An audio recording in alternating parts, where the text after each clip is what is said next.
तो देखें ये रहा इसका स्टेपर। तो हमने स्टेपर को अलग कर देना है, ये देखें। फिर हमने शटल को भी निकाल देना है। शटल कुछ इस तरह का होता है।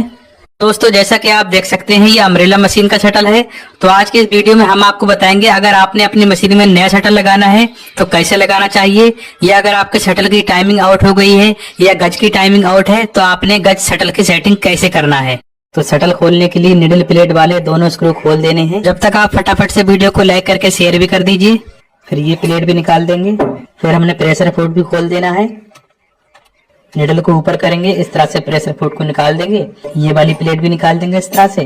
तो हमने तीत भी हटा देने हैं, ये जो मशीन के दांत होते हैं इनको भी निकाल देना है। तो अगर आप यहाँ पर देखेंगे तो यहाँ पर शटल के पास 3 स्क्रू दिए गए हैं। तो हमने ये वाले स्क्रू भी खोल देने हैं। तो ये स्क्रू हमने बिल्कुल अलग नहीं करने हैं, लगे रहने देना है इस तरह से। देखिए अब शटल खुल चुका है। तो अब ये शटल बिल्कुल फ्री हो गया है, ये देखें। तो अब बात आती है शटल को निकालना कैसे है। यहाँ तो ये फंसा हुआ है, तो इसके लिए आपने क्या करना होगा। तो फिर उसके बाद अगर आप यहाँ पर देखेंगे तो यहाँ पर एक बड़ा सा स्क्रू दिया गया है। तो इस स्क्रू को हमने लूज कर देना है, खोल देना है, क्योंकि ऊपर जो स्टेपर लगा है इसको हमने खोलना है। इसी की वजह से शटल रुका हुआ होता है। देखिए हमने इस तरह से खोल देना है इसको, ये देखें। तो ये देखें हमने बहुत ही आसानी से इस स्टेपर को निकाल दिया है। तो इस पर ये जो नोक बनी है, ये जो सपोर्ट दी गई है, इसी में हमारा शटल फंसा हुआ होता है। तो अब आप देख सकते हैं स्टेपर निकालने के बाद यहाँ पर गैप हो चुका है। तो अब ये हमारा शटल बहुत ही आसानी से निकल जाएगा। ये देखें कितनी आसानी के साथ हमारा शटल निकल चुका है। तो जैसा कि आप देख सकते हैं ये इसका शटल होता है कुछ इस तरह से। आपने कैसे पता लगाना है कि आपका शटल खराब है या सही है। तो आपने शटल को लगा रहने देना है, पहले चेक कर लेना है। तो आपने इस तरह से चेक करना होता है। आपने यहाँ से पकड़ना है, ये देखें। अगर आप यहाँ से अप डाउन करेंगे, नीचे ऊपर करेंगे, तो अगर यहाँ से शटल हिल रहा है ना, यहाँ पर अगर आपको लग रहा है चाल है, तो समझ लीजिए आपका शटल खराब है। और अगर आपका शटल सही है तो ये अप डाउन करने में इस तरह से भी नहीं हिलेगा और इस तरह से भी नहीं हिलेगा। तो मान लीजिए आपका शटल खराब है, तो आपने न्यू शटल कैसे लगाना है। आपने पुराना शटल निकाल दिया है, अब आपने ये न्यू शटल लगाना है। ये आपका नया शटल है, ठीक है। तो देखा शटल लगाने से पहले मैं आपको यहाँ पर एक चीज और समझाना चाहूंगा।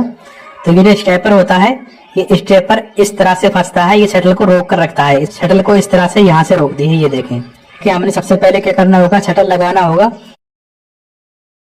ये देखें बहुत ही आसानी से हमारा शटल लग चुका है। तो अब हमने क्या करना है, स्टेपर को लेना है और जो ये वाला पार्ट है इसको हमने अंदर वाली साइड में रखना है, शटल की साइड में इस तरह से।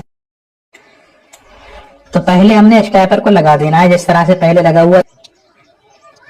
तो ये वाला पेज बिल्कुल फ्री है भी। पहले हमने शटल में इस तरह से फंसाना है स्टेपर को, ये देखें। तो अब आप यहाँ से देख सकते हैं शटल और स्टेपर इस तरह से अटैच हो चुका है आपस में। अब हमने क्या करना है, स्टेपर का ये वाला पेज फुल टाइट कर देना है, ठीक है। तो उसको हमने इस तरह से फुल टाइट कर देना है, ये देखें बिल्कुल पहले जैसा हो चुका है। तो अब यहाँ पर आप चाहें तो स्टेपर को थोड़ा सा आगे कर सकते हैं इस तरह से, ज्यादा गैप भी नहीं होना चाहिए बीच में, और आपने इस तरह से टाइट कर देना है, ठीक है।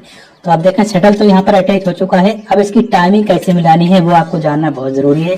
तो हमने शटल का एक स्क्रू थोड़ा सा टाइट करना है, सिर्फ एक स्क्रू, ठीक है।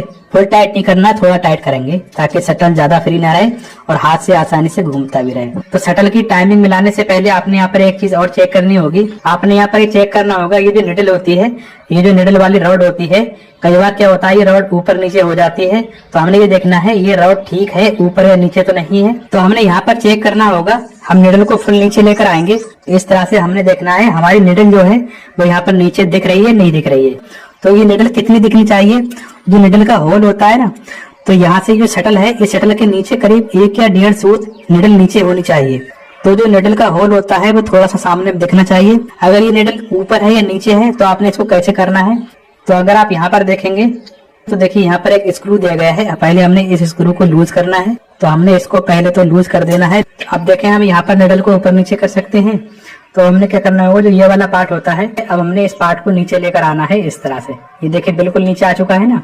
उसके बाद अब हमने निडल को नीचे करना है इस तरह से। तो अब आप यहाँ पर देख सकते हैं निडल कितनी नीचे आ चुकी है और देखें ऊपर नीचे हो रही है ना। तो अब हमने इसको कितनी नीचे रखना है वो आप समझ लीजिए। तो जो निडल का होल दिख रहा है तो ये होल सामने में दिखना चाहिए इस तरह से। तो ये जो शटल दिख रहा है, शटल से करीब 1 या 1.5 सूत निडल नीचे को आनी चाहिए, ठीक है। फिर हमने इस वाले स्क्रू को टाइट कर देना है दोबारा से। तो अब आपकी निडल तो सेट हो गई। अब बारी आती है शटल की टाइमिंग किस तरह से मिलानी है। तो हमने पहले तो निडल को बिल्कुल नीचे लेकर आना है इस तरह से। ये देखिए निडल बिल्कुल नीचे हो चुकी है ना। तो अब देखें यहाँ पर जो शटल में ये वाली नोक दी गई है, इस नोक को हमने यहाँ पर लेकर आना है। देखिए हम उंगली से इस तरह से आगे पीछे कर रहे हैं इसको। तो यहाँ पर लाने के बाद अब देखिए हम मशीन का व्हील घुमाएंगे और हमने निडल को ऊपर करना है। ये देखें अभी पहले हम एक पेज को कसकर आपको दिखाते हैं, फिर आपको समझाते हैं यहाँ पर टाइमिंग किस तरह से होनी चाहिए। इस तरह से ये देखिए पेज कस चुका है। अब हम मशीन का व्हील घुमा रहे हैं तो इस तरह से शटल घूम रहा है। जैसे ही शटल की नोक निडल के बराबर में आ रही है ना, ये देखें इस तरह से देखें, तो यहाँ पर क्या है, जो निडल वाला होल है वो एकदम से ऊपर को हो गया। तो जैसे ही शटल की नोक आगे को जाएगी और निडल का होल ऊपर को आ जाना चाहिए। और यहाँ पर भी आप चेक कर लीजिए, जो ये वाला पेज है, तो इस पेज के सेंटर में, जो बाहर वाला पेज है, इस पेज के सेंटर में आते ही निडल ऊपर हो जानी चाहिए। ये देखें। उसके बाद आपने यहाँ पर एक चीज और चेक करनी है, जो शटल की नोक है और जो निडल है, इसके बीच में गैप नहीं होना चाहिए। आपकी निडल इससे मिलकर भी, टकराकर भी नहीं चलनी चाहिए और हटकर भी नहीं चलनी चाहिए। इसके अंदर इतना गैप होना चाहिए। तो जो हम धागा यूज करते हैं वो धागा बीच में आ जाना चाहिए, सिर्फ इतना गैप होना चाहिए इसके बीच में, ठीक है। तो अगर आपकी निडल शटल से हटी हुई है, यानी इधर के लिए है, तो आपने क्या करना होगा, इस साइड से हथौड़ी मारनी है, बाहर वाली साइड से आपकी निडल शटल से मिल जाएगी, ठीक है। निडल शटल में टकरा कर चल रही है तो आपने क्या करना होगा, इधर से हथौड़ी मारनी है इस तरह से, और शटल की नोक और निडल का होल इस तरह से मिलता हुआ आना चाहिए। ये देखें। तो शटल की टाइमिंग मिल चुकी है। उसके बाद हमने ये वाले सारे स्क्रू टाइट कर देने हैं। उसके बाद दोबारा से हमने मशीन के तीथ लगा देने हैं। शटल लगाने के बाद जब आप मशीन दोबारा से चलाएंगे तो आपकी मशीन बिल्कुल नई मशीन जैसी चलेगी और आप बहुत ही आसानी से कपड़े स्टिच कर पाएंगे।